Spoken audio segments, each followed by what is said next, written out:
Hey, Dallisa, welcome to When Spirit Talks. Oh, Stephanie, we're going to have a great conversation today. I am ready, and I'm so happy to have you. And Dallisa is a psychic medium and consciousness guide. So, can you please start by telling us your story? Oh my gosh, this was not what I thought I was going to be doing for a living. Let me start there. I was a dating coach and a matchmaker, and I had my own company where different hosts were planning like speed dating events in different parts of the United States. So I was running that company, and I was also working at a business school in Texas.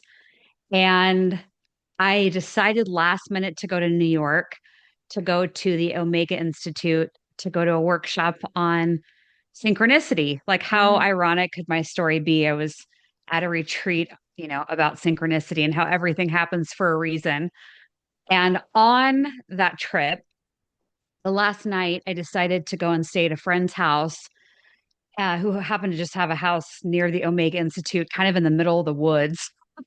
And we were sitting there talking, and his phone rings, and he gets the news that his aunt unexpectedly passed away that day. She had fallen down a flight of stairs. Of course, I feel bad for my friend. It was late at night at that point. So we just went off to separate bedrooms and went to sleep. But what happened next completely changed the trajectory of my life. So I didn't know his family. I'd never met any of his family, especially his aunt that had just passed away. But she came to me while I was sleeping that night. And in the astral state, I could see her. She didn't move her mouth, but she told me, I made it to the other side. Please tell my nephew I'm okay. And the next morning, went out to the kitchen, delivered the message to my friend Peter, and he asked what she looked like. I described her, and he's like, "That's her." I said, "Okay, great." I grew up in a family, though. I'm fifth generation. So I grew up in a family that my grandmother on my dad's side of the family, she would talk about the apparitions she would see in her house. She could actually see them with her physical eyes walking through the house. And she would get downloads and ESPs. So she and I spent a lot of time together. And so when all this happened that night in August of 2015, I flew back to Texas and thought, oh my God, if Aunt Barbara, who I'd never met, came through, who else, what else is trying to come through that I haven't even been aware of for my whole life? And so it literally changed everything overnight. And from that point forward, I was able to recreate the channeling through channeling and through the use of binaural beats, and went into channeling and started getting all kinds of information for people, and I haven't stopped. So I quit being a dating coach and a matchmaker, although a lot of people ask me, like, could you please start it again and do it as a psychic? And so we'll see. Stranger things have happened, but that's the story. That's amazing. I was going to say, when you talked about being that relationship intuitive, I was like, you probably got amazing matches because your intuition was probably just speaking through you, even back then. You would think so, but my intuition was good. And I enjoyed pairing people together because you're right. I think I was getting it already energetically, but I hadn't like put the words to it yet. But I didn't have a decade worth of working with clients spiritually. And so when I was a matchmaker and a dating coach, I wish I knew then what I know now, right? Because back then, I think I would have approached it a little bit differently. Because when somebody would have said to me, I told you I wanted a blonde, but you're matching me with a brunette, I would have been so much more prepared to actually go deeper into that conversation and self-sabotaging beliefs and patterns and all of that. But I've only learned all of that since being the psychic medium that I stepped into. And so I think I'd actually make a much better matchmaker now than I did back then. Yeah, yeah. What was the biggest thing that helped you really tune into your intuitive gifts? Having the love and support of my family, I would say, is number one. because it all happened right when I was on the trip to New York, but I was living in Texas. A lot of parts of Texas, as much as I loved it, I've lived there twice. I do everything twice, basically. But a lot of parts of it are very close-minded. Hmm. And so when all the gifts dropped in, I decided, well, I probably should move back to Las Vegas. That's where my parents and my brother and his family all are. So that if it fails miserably, I'll have a hot shower, a hot meal, Hmm. somewhere to sleep. And they just were all so open, like, yeah, come back. And so that's what I did. I ended up moving back to Las Vegas and really launching my career from Las Vegas. So I'd say their support was phenomenal. Um, but I think also trusting in myself and trusting in the development of it, because I see this all the time with my psychic development students that if they don't believe they can do it, they get to be right. And so if they think, who are they to get messages? Who are they to have, the universe speak to them? Then they'll block it. I'd say 90% of the people that block information from coming forward, it's really a lack of self confidence. And so once I learned, like, wow, I really am doing this, and people are verifying it in a beta test, I felt like wow, I have the confidence, like I can do this. So I think both ingredients can be important, but not everyone has the support of Yeah. their family. A lot of families either don't believe in it or they don't even tell their family that they can do it. But we all have control over how we feel about ourselves. And so if you believe in yourself and you know that you can do it, then you can do it. And so I think that's the important foundation for it. Yeah, trust is big. And I feel like when you're starting out, even when I started, I did not trust myself at all. And it piggybacked on different parts of life. It wasn't just, right, the spiritual side, it was dating and making decisions at work. And it just piggybacks. It's like a common thread that a lot of people have, especially when they're starting to step in. So, how do you tell your students to trust themselves when they are so prone to doubting and when sometimes we don't have that validation? Like, so even for myself, sometimes I get signs and I trust them now, but back then I would have been like, this makes no sense. So what would you say? You needed some small wins. Mm. And one of the things I've really encouraged people to do is to practice on strangers. And then the next question I usually get is, well, where do I find the strangers that will allow me to do it? And no, you should not walk up to them at the grocery store. Don't do it. Uh, but there are things like Facebook groups where you can go in a Facebook group where they're all like exchanging readings and you can do practice readings in there. I have a Discord community that people practice in. So find people you don't know and ask them, like, can I tune into your energy and see what I get? And then notice like what words or phrases you hear, what you feel in your body, what you see through your mind's eye, and just write everything down. Don't filter it. And then give the message to them exactly as it came through. And try not to talk yourself out of it, right? Like say everything and see what their feedback is, because it's much easier to actually practice on someone you don't know than someone you do know, because you know too much information, your brain's too involved. And so, if you really want to practice the skill of psychic development, pick people you've never spoken to in your entire life and get a few of those wins. I'd also keep a psychic journal, like a psychic dictionary journal, and each day write down different things that you come across, like signs or synchronicities or hunches, feelings. And then write down at the end of the day, like what happened that day that you could correlate back to anything that occurred. Because it's like playing Pictionary with spirit, and they're going to use the same sites, the same, clairvoyance with the words and phrases, with clairaudience, clairsentience, feelings in the body. They're going to use the same things over and over again. And then once you realize what they're trying to tell you with that piece of information, they'll use it again. And so psychic dictionary can start to help you like a jigsaw puzzle, putting together the things you're feeling, sensing, seeing what happened that day. And then you can start to like look at it and look back a few days ago and see what you wrote and what's happening today.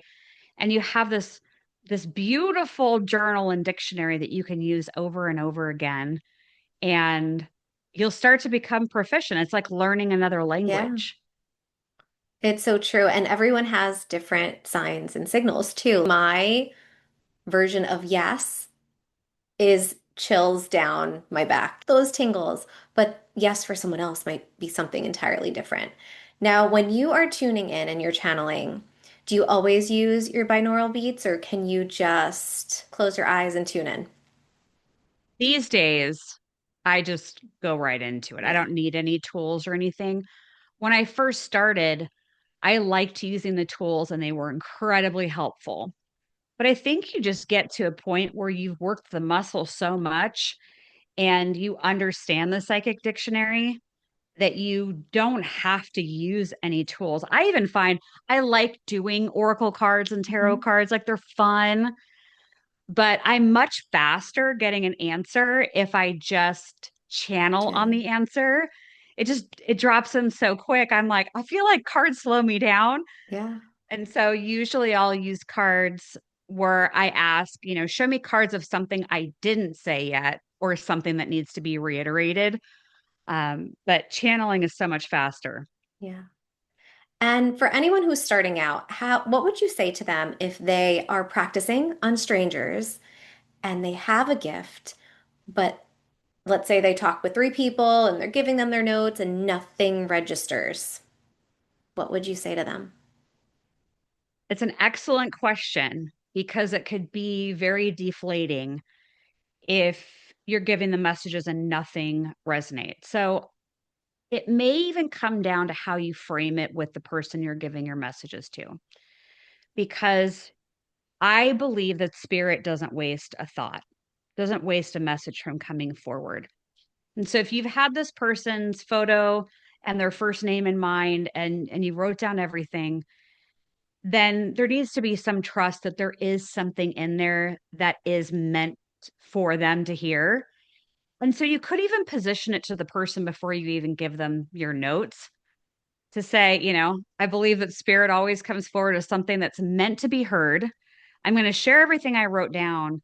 What I would like to encourage you to do is to play Pictionary with me and the universe and what came forward for you and tell me, what does this mean to you? So, not that you're necessarily asking for an absolute validation of like one specific thing you got right, but if we are working under the belief system that the universe is consciousness and we're working with it and we're co creating with it, then the information that you got does have something in it that is meant for that person. So I wouldn't say force it on the person to find meaning in it, but how could you take that information you got and formulate some kind of question around it for them? Maybe you were getting a lot of imagery of sadness and you're delivering your notes. Maybe one of the questions could be for them, I felt when I was in your energy a lot of sadness. Where does the sadness come from? Or how are you experiencing sadness in your life right now? So it's okay to ask a question back because maybe the 10 things you wrote down, at first they're going to be like, I have no idea. But if you start a conversation with them about what you were feeling when you were writing it down, they're more likely to actually answer that question and start a conversation. And then you could start to put some of these pieces together. Does that make sense? It does make sense. When you pull away from having full 100% responsibility as a psychic or someone, a medium, or just someone in this space who's working with a client, and you put 100% of the responsibility on yourself, that's a big burden. And so it's always those two people, just like you said, the conversation. When the other person is open, when the other person has an opportunity to really think about it, process it in the moment, and you do have that dialogue back and forth, it does open up space where they start to click and be like, oh my gosh, maybe it means this.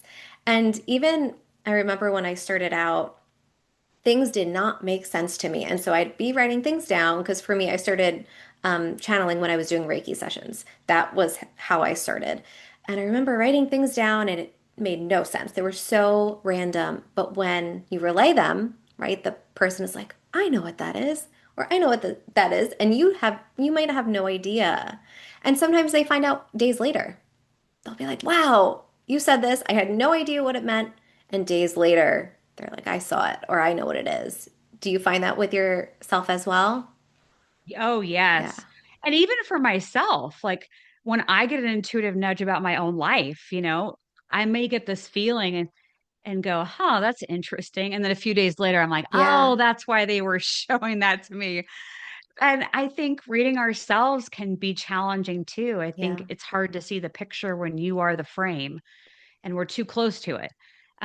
So anybody out there that's practicing it, it is so much easier to do it for somebody you don't know than for yourself or somebody that you're friends with or a relative. Like, yeah. So practice on people you don't know, and I think you'll see some really great results. Yeah. It was great too that you mentioned doing it on yourself because I think a lot of us, it is easier to work with other people. And when it comes down to us, it's like we know what we want to do. We know what we want the situation to look like. We know what we want the decision to be. But how do you tune into your intuition when you know it's not what you want, but it's what you need?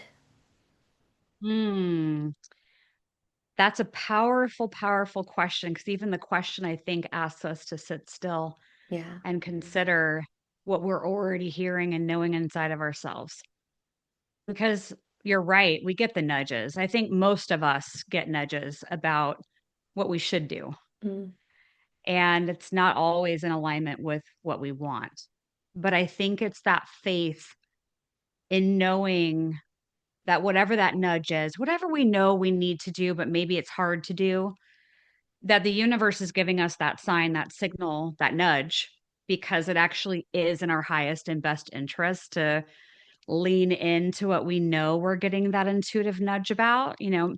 I see this a lot with people that are in a relationship and they feel that they're not supposed to be in the relationship, but part of themselves is like, no, I've been in it for so long, or we've been through so much together. Like I need to stay in this relationship. But all along, like they're feeling this inside of their heart or their stomach, and they're like, I know that I know I'm not supposed to be, but it's harder to exit out of the relationship. mhm. And they should be, in my opinion, considering that the universe does have our backs, start to find more spaciousness in their day where they can sit without any outside influence and really sit with that intuitive pull that they're getting and allow it to like come into focus. So maybe that's you feel it a little bit stronger or you get curious about it and you're just having an internal dialogue with what that new choice, that new decision would mean for you. But sometimes we're so plugged into so many outside sources and news and people's opinions that we don't often sit still long enough to lean into the nudge of what we know we should be doing. And so I would just say get real quiet and maybe pen and paper. But if you were to lean into that choice that you're hesitating about, but you know you should do, could you allow yourself to get curious about what your life could look like on the other side of that decision? That's beautiful. That's a really great tip. And I think leading with hope and vision and what you want to happen is powerful in itself and it's changing the path that you're taking. What happens if you make that move? Because I've seen this too, and I had it when I first started my spiritual journey. You make the decision, you make the choice because you're feeling the pull, and then there's chaos and relationships end, or, just annoying little things happen and make you think, was I wrong? Was that not my intuition? How would you navigate that? It could be chaotic. Whenever we're making a big decision, it might get kind of wild on the other side of that choice. But I think of it as the tower card in Hmm. tarot. The tower card is the illustration of people jumping out of a tower that's on fire, and one is led to believe that the tower is going to burn to the ground. But what we often don't think about is, okay, well, once it's burned to the ground, what happens next? And that's the phoenix rising from the ashes. And so it's not that I want people to go through expecting that once you make this big choice that it's going to get chaotic, but chances are there's going to be a lot of things that change, especially if it's something big about your life, a job, a relationship, a move. It's probably not going to go perfectly, but nothing ever goes perfectly. And so if you're feeling that chaos, try, of course, to breathe through it and do your self care things and your meditation and your journaling and all that. But I would give it enough time to allow the dust to settle so that you can be the phoenix rising from the ashes next. I believe because the universe is working with us and is a high frequency intelligence, we're not going to be allowed to be in a place of suffering just for the sake of suffering. So let's say we decided, yep, I'm going to make the move. I am going to move across the country because I've been feeling that intuitive nudge and I've been ignoring it and I'm going to do it now. Okay, you move and there might be some things that happen when you first get there, the first few months, maybe the first year. You're trying to navigate and you're like, gosh, it's so stressful. It's going to be okay. You are getting that intuitive nudge for a reason. There is something that you were supposed to learn or discover through that choice, but you had to make the choice and put yourself in it in order to get all of the treasure from it. I think a lot of people, especially in today's society, give up too soon. And so I'd say, like, really give it some time, but again, lean in with curiosity. So if you're living across the country in your new house and you're like, I don't know if I screwed this up, could you lean in with a little bit more curiosity? What was the universe trying to show me here? What is it I'm supposed to learn here? Who is it I'm supposed to meet here? And get really curious about it and allow yourself to explore and have fun and open up your wings and really try to embrace it, because I never feel like the universe takes us somewhere in any part of our life without a reason for doing it. And so just trust that there's a bigger reason that you made that choice. But even if, because I've been there myself, I remember one of the moves I did, I was there 18 months and I could not Hmm. stand it. But in those 18 months, I can look back now and I go, wow, I had 18 months where I was essentially by myself. I had, oh, and I have chills as I say this. I had so much time to sit and consider, who am I? What are my relationships? What are these patterns that I've had? There was so much digging and healing that happened in those 18 months. And I don't know if I would have had that same rate of acceleration if I hadn't had the 18 months by myself. So even if it feels like you wasted time or you went somewhere that felt like a dead end, there is something that is going to be in there, in that learning, in that treasure, but it may take you having to kind of sit still long enough to ask the question and reflect on it. That was lovely. I feel like even for myself, looking back at the lesson and what I've learned has helped me reflect and think about what I actually went through in a different way. So, whatever you're navigating, whatever decision you make, whatever's on the other side, the steps that you took to get there and after that are what teach you something. And that is what helps you grow. And sometimes it sucks and it's so hard to pull yourself out or deal with it. But then you do get signs from the universe. What are your favorite signs from the universe that you've gotten? Oh, wow. One that comes to mind is shortly after my grandfather died.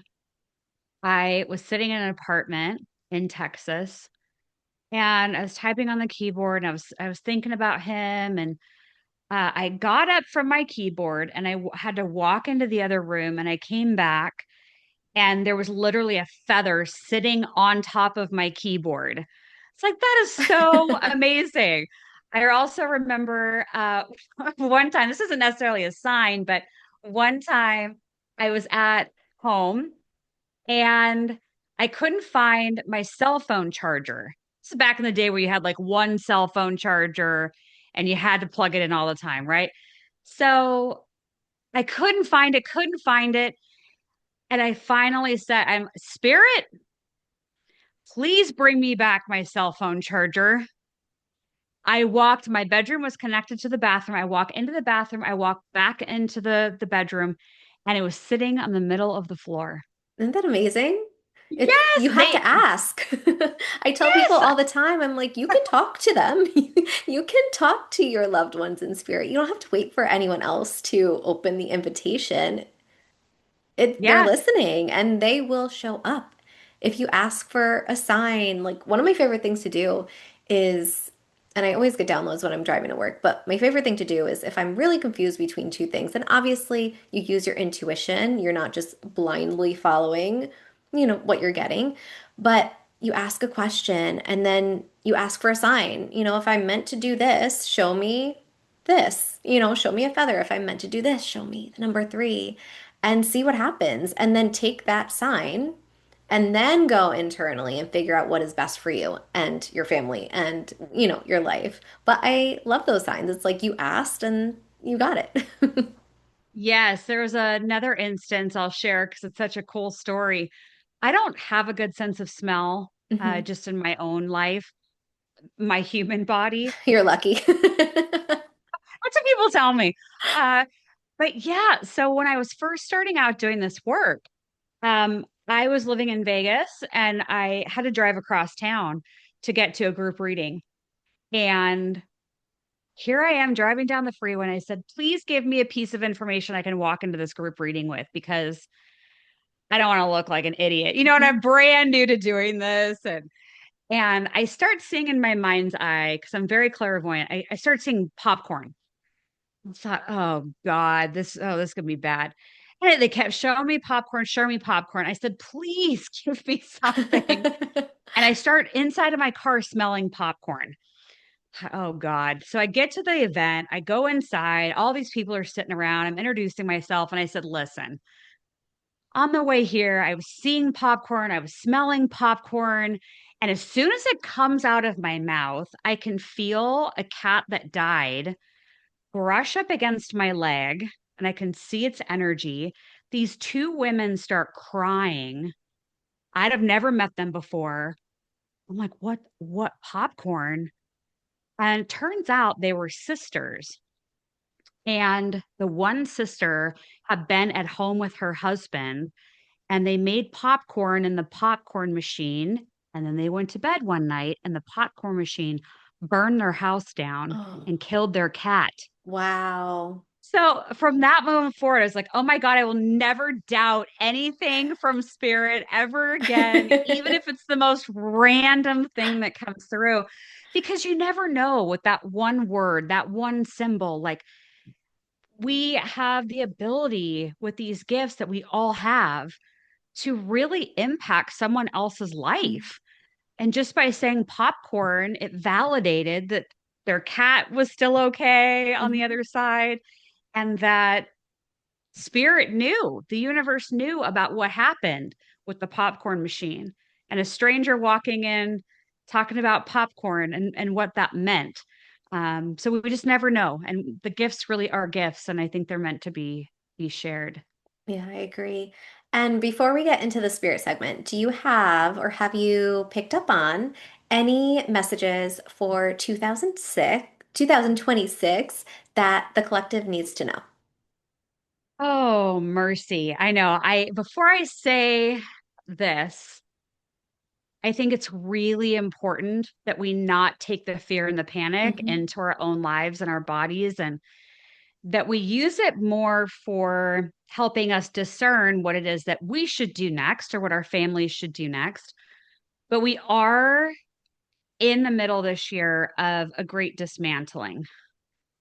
And every system that we can think of feels like it's going to be touched by the dismantling. So, healthcare, education, even governments around the world feel like there's going to be some kind of dismantling.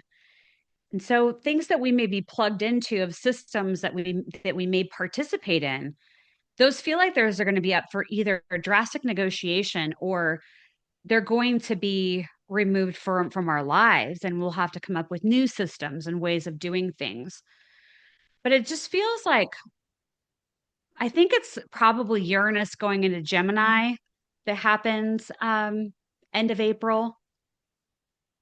I feel like there's going to be so much more of a concentration of our local community and neighbors helping neighbors and who's growing food and who's taking care of that task. And so it feels like there's going to be more importance placed on where you live and who you live around Hmm.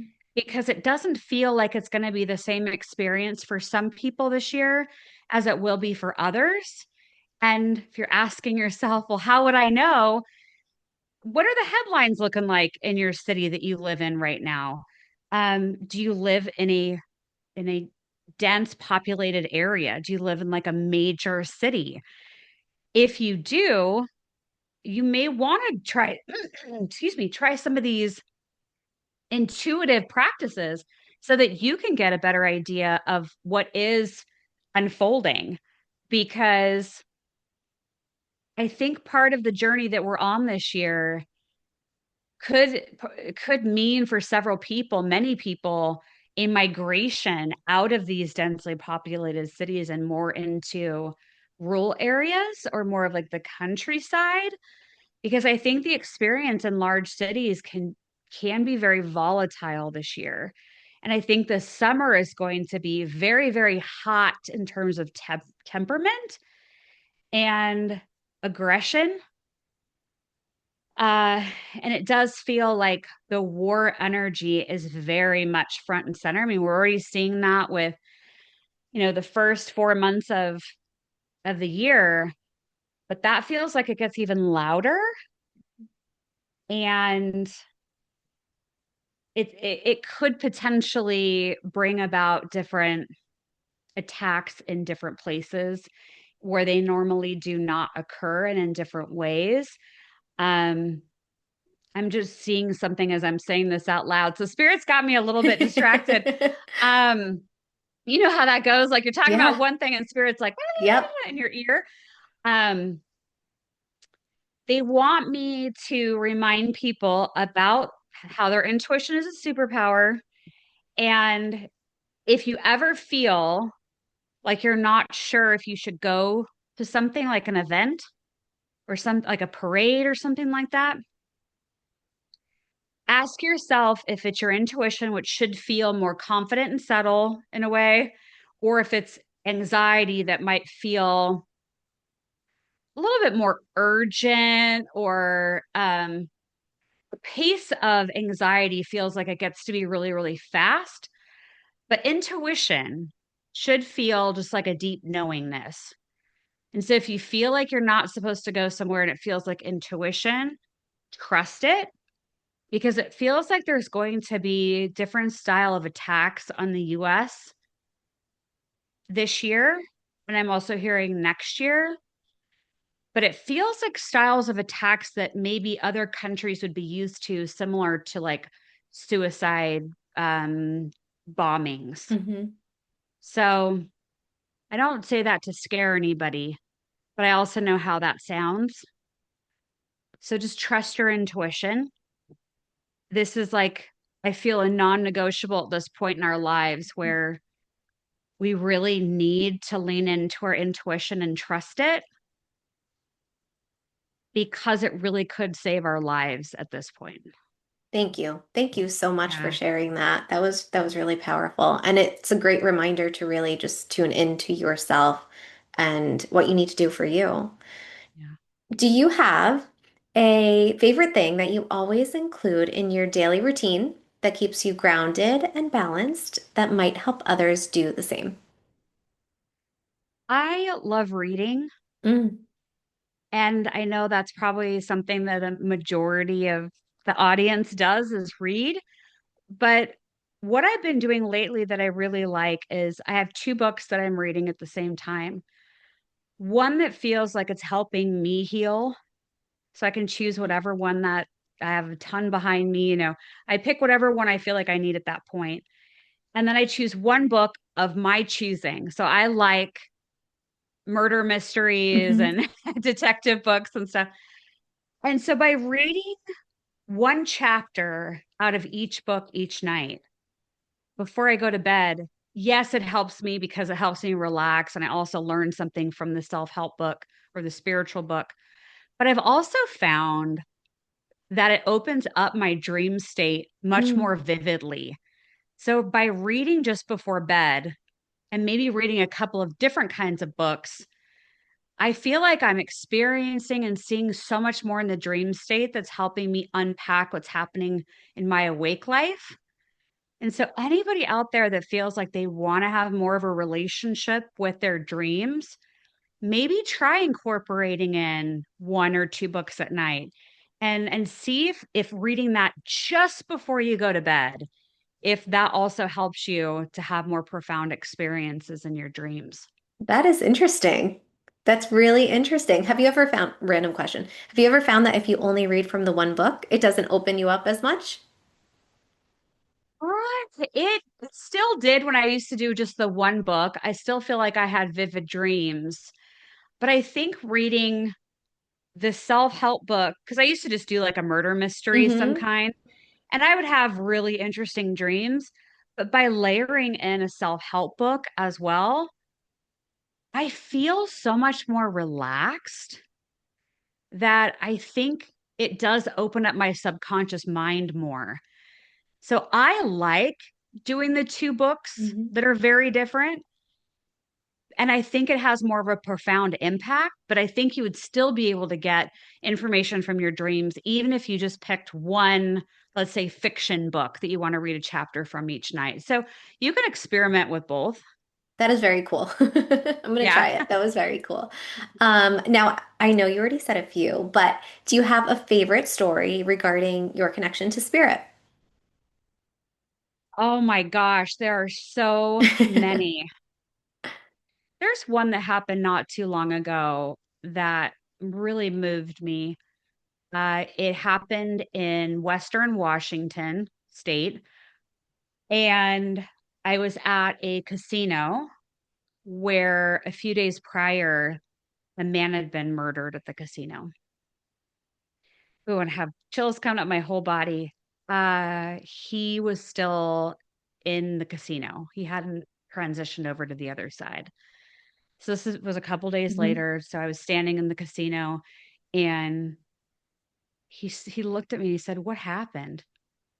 And so I went through everything and told him, here's what I know to happen. I wasn't there, but this is what I've gathered. And I said, I can move you to the other side. He said, yes, yes. So this big, oh, it makes my eyes tear up. There was this big gold light that opened in basically the ceiling of the casino, the area that we were at. And his family and his friends that had passed away came down. As soon as he Oh, saw them, he went up so fast into that bright light and he was gone. wow. And I've done that a few times in different situations, but that one really tugged at me because to be murdered, and he was Mhm. murdered by somebody he didn't know, came out of the blue, and he just wanted to know like what happened. It was like he wasn't quite ready to cross all the way over yet. It was like he needed to pick up like a clue from where he was at. But as soon as I told him, it was like gone. And his Aw. family coming down. It was quite a scene. But there just been so many experiences over the years that are deeply emotional. Mhm. I've had the real honor over the years to have a private detective, but also just personal family, like family and individuals that will hire me to look at somebody that's passed away and they're trying to figure out, was it an accident? Mhm. Was it not an accident? What happened here? And so working on those more mysterious cases, uh, I think will be something I'll look back on, decades from now, really glad that I did those. and that Yeah. I could help the families find closure, even if the closure was that I didn't think they were going to come back and why, and then they end up, getting that confirmation later. And so you have to tread lightly with those Yeah. conversations. You never want to, I never want to leave anybody worse than how they came in. Hmm. But if they are asking you some really sensitive questions and you start seeing it and you start painting it for them, um, it can be tricky to walk that line. Yeah. Yeah. Thank you for sharing that. And the tie-in with the books you read, I wonder if there's just this like intuitive expertise of you really being in that like type of field. There's just this gift for you to understand behind the scenes what is really going on. Interesting point. When I was younger, I thought about becoming a trial attorney. Mm. So I've had an interest in the criminal justice system, and I have a close family member that is a detective. I'm getting chills all over now. This is like a new Yeah, avenue for, yeah, yeah, to yeah. kind of, So I think the universe brings us the people that I think we're best suited to work mhm. with. So for me, a lot of my clients have had a lack of self-worth or a lack of confidence because it's something I had to work on for a long time. And so I get a lot of Yeah, people that want to feel that confidence and that self-worth. But the other part of it is these like unsolved mystery kind of things.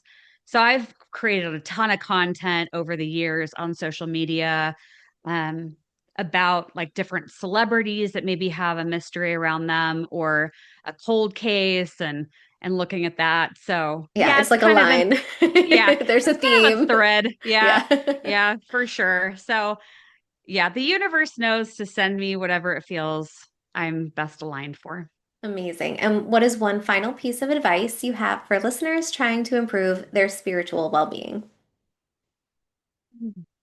There are two Rumi quotes that I absolutely love. Rumi, the poet, and one I have on my website. It says, live life as if everything is rigged in your favor. So it's remembering that spirit doesn't waste anything and you're right where you're supposed to be. And the other one from Rumi is the wound is the place where the light enters. And it's that remembering that no matter what happens to us, or no matter what we go through, it will be okay eventually. We will come out of it. There's always light after the dark. And so keep one foot in front of the other. Remember the wound is the place where the light enters, and whatever has transpired in your life, it can be used as fuel to make yourself even happier and more fulfilled than ever before. Yeah. And where can our listeners go to learn more about you? Everything's over on my website, including my socials. It's over at spiritandspark.com, all spelled out, spiritandspark.com. Amazing. Amazing. Now, before we go, I pulled a card to represent you and the podcast and our journey, and then I'll give the message to everyone else. So, you ready? And it seems like you know tarot, so you might even have your own meaning on this too. Are you ready? Yes. Okay. So, you got in this deck the Eight of Wands. And it's this beautiful, for anyone that can't see it, it's a lightning bolt from the sky shooting down with eight separate like lines. And what it reminded me of is just your beautiful, precise, intuitive connection with spirit and with the divine and how you get those messages. You're in the middle and then you're passing those on to the people you surround yourself with. But it's almost like what's sticking out to me specifically for you too is like the darkness in the background. The background is pretty much black with a little bit of blue, just like your shirt.